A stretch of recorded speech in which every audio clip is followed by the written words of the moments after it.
પહોંચી ગયા ઇન્દોર. જય શ્રી કૃષ્ણ મિત્રો. વાગ્યા છે સવારના 5:30 અને વેટિંગ રૂમમાં રાખી દીધો સામાન અને ટેસ્ટ કરી લીધો છે ઇન્દોરનો ચા. સારી બની છે હો.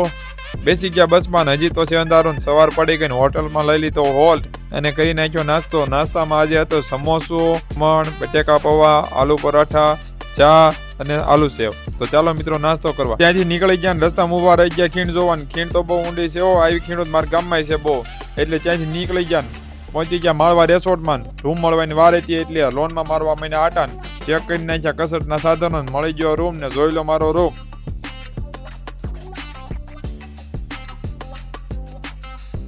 આ છે રૂમની બાલ્કની. જમવાનું શરૂ થઈ ગયું એટલે કરી દીધું સૂપ થી શરૂઆત. આજે જમવામાં હતું પનીરનું શાક, મિક્સ શાક, ગાંઠિયા ટમેટાનું શાક, દાળ ફ્રાય, બટર નાન અને રોટલી સાથે શીરો, સલાડ, પાપડ અને અથાણા. તો ખરા પાર્ટ 2 માં મળીએ કાલે. રાધે રાધે.